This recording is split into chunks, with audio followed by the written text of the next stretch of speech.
Opo, Yorme, basahin ko lang po dahil nabanggit natin na nakatanggap na po yung ating mga senior citizens ng Talaga? kanilang, ito, si Ma'am Lorna Pabiona. Sabi niya, Sir Yorme, good afternoon. Nakuha ko na ang aking allowance sa senior.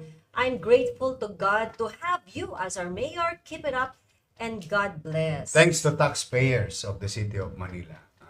At si Melda Visillas Johnson, pati po rin yung mga solo parent at PWD. Salamat po, Yorme. Si Dr. Sally Chalan, we always happy to watch both of you live video. Thank you so much po, Mayor. Thank you sa inyo. I'm happy to be of service. Ayan, na lang po, si Alfredo Balte, maganda po yung sistema na sabay ang bigayan ng PWD, solo at senior, para walang iyakin sa mga comment section at kasi sabay-sabay nakukuha. Hindi. Kaya naman na pagsabay-sabay yan, kaya nakaluwag-luwag po tayo. Opo. Katulad po na sinasabi ko, ako naman po laging sabi kasi ng nanay ko at sabi rin ng mga matatanda, ang nagsasabi ng tapat, nagsasama ng maluwag. So that's why, pag ito kaya natin, itong kaya natin. Pag ito kaya natin, ito kaya natin. Huwag po kayo masasanay ha. Basta kung halimbawa meron. No? Hindi ko po kayo hahayaan na yung para bang mga nangyari sa nagdaan na inilalagay kayo sa hindi kanais-nais na sitwasyon. Hindi po. Pag available, meron, bigay. Pag kinakailangan sabay-sabay, bigay. Kasi po gusto ko naman talaga ay makaluwag-luwag sa inyo. Yan pong mga social pension na yan and everything that we did, no? It's a very unique for the City of Manila. And we did that during my first term. Dala ng gusto ko talaga na kahit papaano yung aking mga lolo't lola, at pati na rin ngayon mga PWD at solo pair, makaramdaman lang ng, it's not about the money. It's not about the amount. Yung pagmamahal, importansya, pagkilala at pagpapahalaga sa mga partikular na sektor, lalong-lalo na sa ating mga lolo't lola. Kasi gusto ko naman maramdaman nila, kahit man lang sa tinagal-tagal nilang namuhay sa mundo, ngayon lang sila nakakita ng gobyerno na patuloy silang nililingon at binibigyan ng palak. And that's the logic behind this type of services. And I'm happy. When you're happy, I'm happy. Parang Wendy's. Yun ba yun? Cindy's. Cindy's is the place to be. Cindy's is the place to be. Kaya masaya ako para sa mga lola na. At PWD. solo parent po, Solo kasi parent. si Virgilio po, meron din. sabi niya, hello po, Yorme, salute. Proud kami sa iyo. God bless you always. Patingnan mo yan, Mocha, bago mo ituloy yan. Oo, ano to? Mababayaran mo ba yung ngiti na yan? Hindi po. That is priceless. It's not about the money. Sabi natin yung pera. Pero yung ngiting idinulot sa matanda. Diba? Ayan ang ano ko baterya ko lagi. Pag masaya yung mga lolo't lola ko. Ayan, tingnan mo. Hindi yan, kahit anong piso o milyon, hindi mo makukuha ba sa base ang ganyang ligaya. So anyway, I'm just... Kaya nga po, Yorme, nung bumaba po ako at nag-volunteer na ipaabot yung tulong nyo sa kanila, sabi nila, ay naalala pa pala kami. Nagugulat sabi sila na nababasa yung sulat at naalala sila ng gobyerno. Nagugulat po na, naalala pa pala kami. Alam mo ba, Mocha, di ba the last time we reported here about 17,000, di ba? Ngayon, 19,000 letters na nasagot natin. We will continue. Naubos ko na halos yung December, konti na lang ang natitira. Dumating na yung mga sulat ng January. Ang madami-dami na. Parami po. Marami. na ano po wag ko kayong mawawala ng pag-asa. Basta ulit-ulitin ko po. Pag nakaluwag, arya. Ganun lagi tayo. Ang talo lang, inip. Pero wag ko kayo mainip. Lahat naman yan, sinatsaga ko. Binibigyan ko ng panahon, ng opisina, para matugunan at maibsan yung nararamdaman ninyo. Ito po. Ayan, Isa na lang yung po solo dahil parent. yung solo parent, ito, sabi ni Jeng Branja, salamat po Yorme sa payout ng solo parent. God bless you po. Thank you. Siyempre, yun yung mga matatanda. Yung mga apo nila. Ito, dahil nga po hindi lang mga lolo at lola ang ating pinangangalagaan, maging kalusugan ng kanilang mga apo, mga chikiting, dahil po nitong buwan nga po ay inilungsad yung Your Milk. At ito po yung programa ninyong Your Milk, kaagapay ng Batang Maynila sa paglaki, kung saan sa loob ng 90 days, bibigyan ng libreng gatas 3 beses sa isang linggo ang Yes. mga mag-aaral natin sa daycare centers. Okay, stay mo dyan yung data. Mocha, tingnan mo to. Ang intensyon natin ay tugunan yung pag-aaral ng mga nutritionist ng DOH at ng NDA, National Dairy Authority. Ano yung mga pag-aaral nila? Yung dalawang ahensya, sinasabi na nila na merong stunting or malnourishment. Malnourished yung ating mga bata. Sa Pilipinas, that includes Manila. And there is stunting. Okay. So we address that by doing this program. Mangyari ba?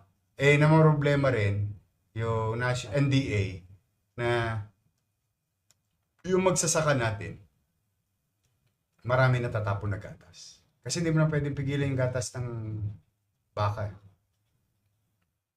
So, hindi nabibili. So, binili natin bilang gobyerno ng Maynila through taxpayers' money. Binili natin. Tapos kooperatiba.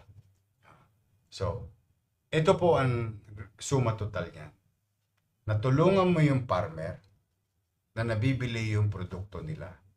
Natulungan mo yung national government na tumitingin sa kanila, which is National Dairy Authority. Natugunan mo naman yung panawagan ng mga espesyalista sa nourishment. Tapos, na-actionan mo yung nutrisyon ng mga bata. Tapos, yung mga nanay at tatay nakatipid ng pera. Pag tinignan mo, ang daming inikutan. Dahil doon sa ginawa ng lokal na pamahalaan ng Luzon. Tingnan mo, 9 days. How many liters? 39,971 liters. 9 days pa lang po yan. Yes, and it's gonna run for 90 days. The 21,651. Araw-araw. Every other day. Opo. Your milk. Baka pwedeng yun, matikman din. Oo. Gawin natin ng review. Oo. Pagka umulit tayo, at saka yan palalawakin natin yan. Ihahaba natin yung ating kamay. Nakakapin natin hanggang kaya natin nakapin. Tuwang-tuwa po yung mga bata po, Yorme. Nakita ko rin sa mga TikTok, nagpo-post yung mga nanay Yung mga nanay mismo, minsan tatay nga pag uwi. Anong dala mo? Your milk. Sabi ng bata. Sige, congratulations to Manila Health Department and Dr. Padilla at MDSW, Director J. De La Puente. Keep it up. At sa mga teacher natin sa ating daycare center. Centers. Yan. At dahil nga po gusto nating palawigin ang food tourism dito po sa ating lungsod, sinuportahan niyo po ang vendor kiosks turnover ceremony sa Pasig River Esplanade. Kasi a few weeks ago, I was invited in a meeting in Malacanang with the First Lady and the group managing the Esplanade. At isa sa mga napagkasunduan namin, yung size. Sinare natin yung experience natin kung paano mas magiging maaliwalas ang espasyo ng bawat manininda. Which ginawa naman ni First Lady, natutuwa tayo. So nung nilaunch para ibigay na, kasi makikita mo diyan dati puro 10-10. Ngayon medyo sturdy, malinis, maayos. So we were invited to the opening of the award of this card, para makapaghanap buhay sila diyan sa Esplanade. So congratulations to First Lady, to the President, to the IA, and all other agencies. Congratulations. Basta kami, suportahan natin ikabubuti ng tao sa lungsod ng Maynila at pati yung mga dumadakong naghahanap buhay sa lungsod ng Maynila. Yan po. At usapang pagpapaganda po ng ating lungsod, nais po nating pasalamatan ang Bureau of Plant Industry dahil nangako po silang magdodonate ng bamboo plants. Yes, kasi it became a policy already of the city government that we are going to plant 100,000 easily in the coming months of bamboo trees in the city of Manila to make it more cooler and cleaner air in the city, and hopefully it may cushion the flooding. So ulitin ko, it will not solve kasi may sinabi natin na hindi po nakakasolve ng baha yan, pero nakakatulong mabawasan ang baha or level of water kasi malakas lumagok ng tubig ang bamboo. But definitely it can put shades in the streets of Manila. It can make the area cooler and fresh air for everyone, Manilans and non-Manilans. So yan ang goal natin. But thank you for now to Bureau of Plans family for helping the city. At sa pamumuno po yan ni Director Gerald Glenn Panganiban. Salamat po. Pangkalusugan naman po, Yorme, ginanap po, pinangunahan ninyo ang kauna-unahang Local Health Board for the year 2026. Pwede niyo po ba kaming balitaan kung ano po ang magiging direksyon ng serbisyong pangkalusugan para po sa ating lungsod? Inilatag na natin yung mga priority, equipment and medicine. Sabi ko, doon tayo tutungo ngayon, doon tayo mamumuhunan. Plus, patuloy natin palalakasin yung pagkakatatag ng Baseco Hospital para doon sa ating mga kababayan sa Baseco. So, para sa ating mga health centers, hospital, Equipo, inaprobahan natin, malaki-laking pera, almost 400 million. Mga gamit, iba't ibang uri ng gamit. May malalaki, may maliliit, pero lahat may halaga, may importansya at sa bawat ospital ng lungsod ng Maynila. Yan, kabang-abang po yan. At usapang sports naman po. Uy, napanood ba to? Oo. Uy! Namit nyo ba? Hindi. Abalang-abala ako eh. Ang dami kong gagawa eh. Naghahabol ako ng mga schedule.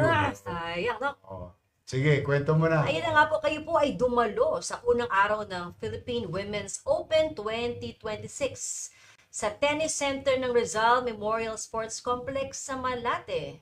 Yes, we are very happy and humbled and grateful to the World Tennis Association conducting the tournament here in the city of Manila.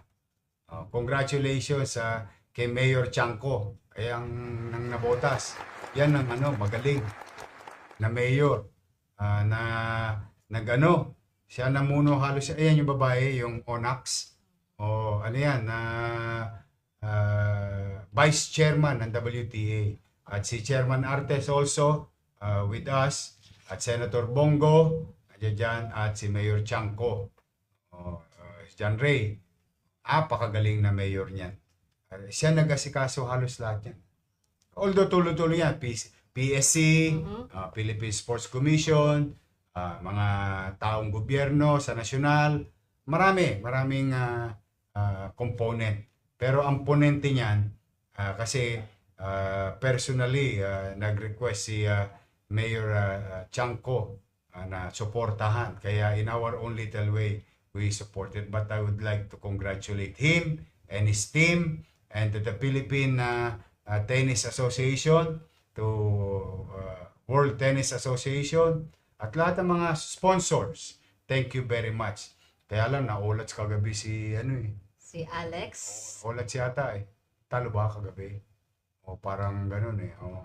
But anyway, we're happy to host it. I'm happy nakapanood ka. I'm happy mga taga Maynila